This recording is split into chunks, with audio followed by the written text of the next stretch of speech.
Hi, I'm Cindy Carlson, and I teach at New England College, and this is video 6B. We're going to talk about a few other parameters in water, for example, dissolved oxygen and pH, and then we're going to touch a little bit on turbidity, nutrients, bacteria, and so on. So first of all, if you have a glass of water or a sample of water from a pond or a river, it's not just the H2O molecules in the water that are in that glass or that sample. There's a lot of other things in that water. For instance, there might be dust or dirt or sand. So turbidity is the name of the measurement that tells us exactly how clear the water is. Dissolved oxygen would be in that water. So the amount of oxygen gas that's dissolved in a sample of water. Loose hydrogen. The pH is a measurement of how much of the loose hydrogen there is in there. Notice the P is small and the H is capital, and that's because the H stands for hydrogen. So it's the power of the hydrogen that's in that water. There's also nutrients, such as nitrogen and phosphorus, things that are used by plants. And there's a whole lot of other stuff. There might be some bacteria, there might be some pathogens. If you do any fishing, you know that there might be metals such as lead and mercury in that water as well. So why do we care what's in that water?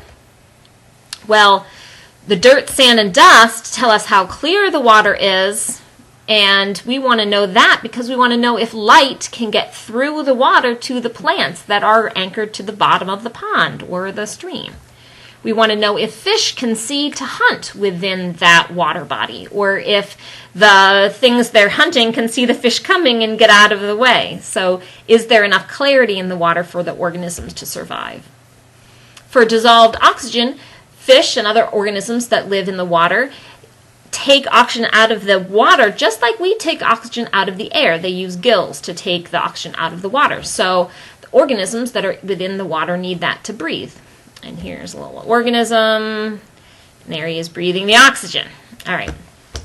So loose hydrogen is in the water, and pH tells us how much. We talked about how that H is the hydrogen. Notice that water is H2O, and there's both dissolved oxygen and loose hydrogen in the water as well. So that water is made up of some molecules that are together and some molecules that are separate of the H2O. And that tells us how acidic the water is. And as you hopefully are familiar, water that's more acidic or more basic, anything farther away from that neutral water is not going to be so good for fish. And we'll talk about that in detail in a little bit. Nutrients are, as we mentioned, used by plants. I won't cover them in too much detail in this video. If those are important to your project, you can talk to your instructor or do some additional research on that. You can't have too much of it, which leads to what we call eutrophication, so you can look that up if you're interested. And there's a lot of other stuff in the water as well. So there can be good bacteria, there can be bad bacteria. Generally, having a balance of amount of bacteria is a good thing because they're useful, but having too much would not be so good, so that would be closer to bad. We also have pathogens in the water, can be dangerous, and so forth, metals, etc. All right, so let's start out with dissolved oxygen. So dissolved oxygen has a lot of different factors that impact the amount of it that can be in the water. So the first way that oxygen can get into water is it can mix in, and the phrase we use for that is entrainment. So the picture that's on the bottom there shows a lot of entrainment happening. There's a lot of oxygen being mixed right into the water. The picture on the top, very still seeing no oxygen being entrained, no oxygen being added to the water. Another way that we can think about how much oxygen might be in water is that colder fluids dissolve more gas.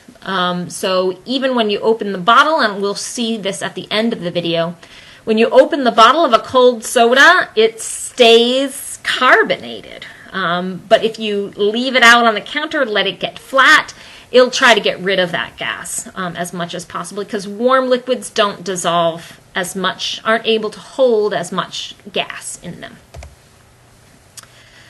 Another thing that impacts the levels of oxygen in water is photosynthesis. Where there is light And plants, there is photosynthesis happening, and plants give off oxygen during photosynthesis.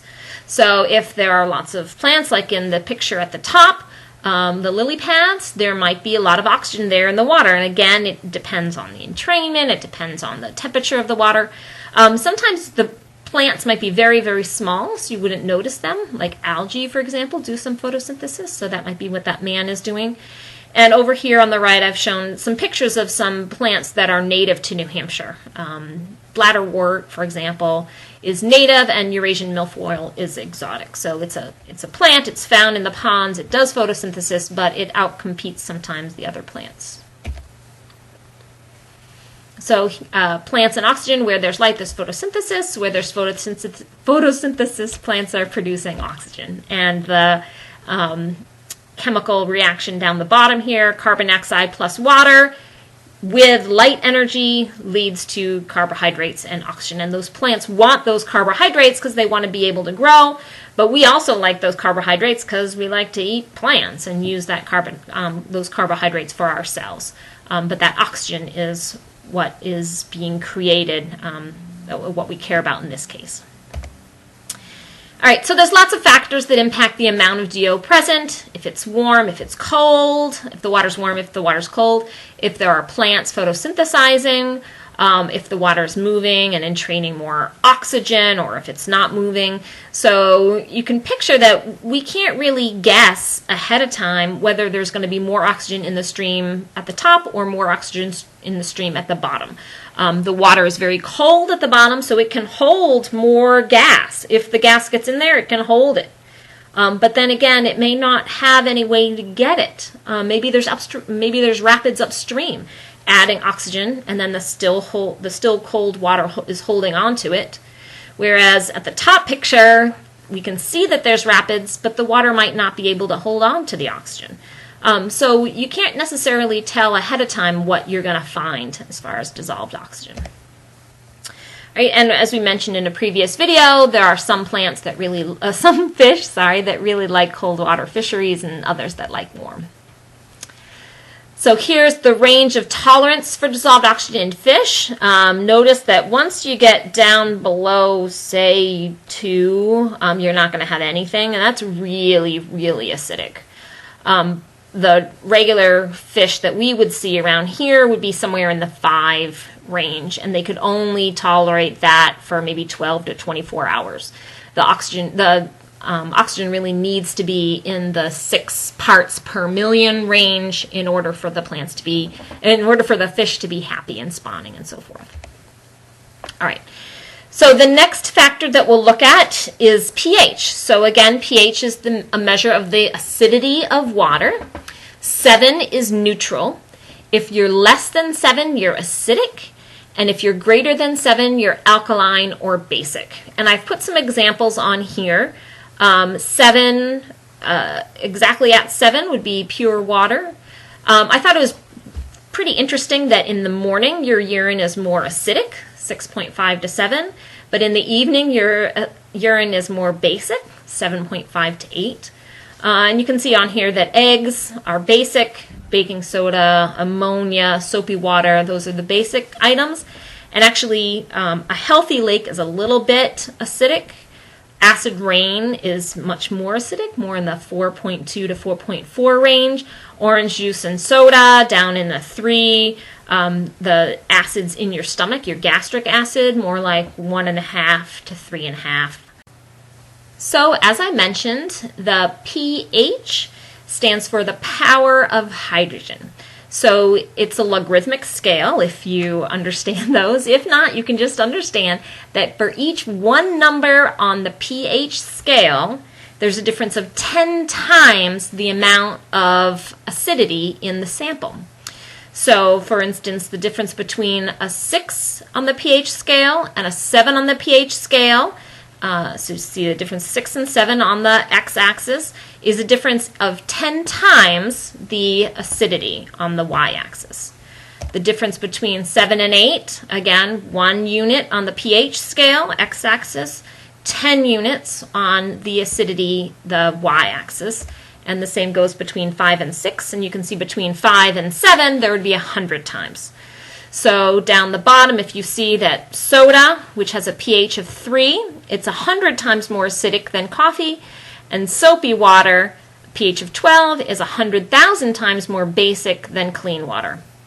So in general, you can think of it as the difference in the pH scale is the number of zeros in the difference on the acidity or the logarithmic value. So there's a difference of 2 on the pH scale between soda and coffee, so 2 zeros, 100 times more acidic. There's a difference of 5 between soapy water and clean water on the pH scale, so it's 100,000 times, 5 zeros more basic. All right, so I like this scale because it shows what is going on in a water body that has a certain pH. So you can see that if we're right around that 7, fish are going to be okay. Fish are pretty happy between about 6.5 and 9-ish. Humans would be fairly okay between somewhere around 4 and maybe 11. Plants can tolerate a little bit more of a range than fish and a little bit more basic water than humans can. And then the fish die on either side. Now notice there's a gap between where it says the fish are living and the fish die, because between 4 and 6.5, fish can live. The water's not going to kill the fish, but they can't thrive. They won't be able to reproduce. They won't be growing. They won't be, the population won't be healthy. All right, so again, just to review, why do we care what's in the water?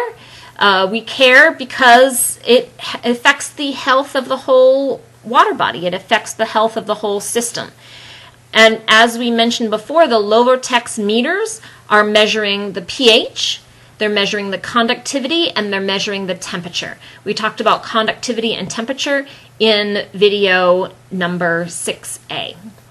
Thank you very much for listening. And please go ahead and take the content quiz. It is at this link, or just go to the link from the webpage.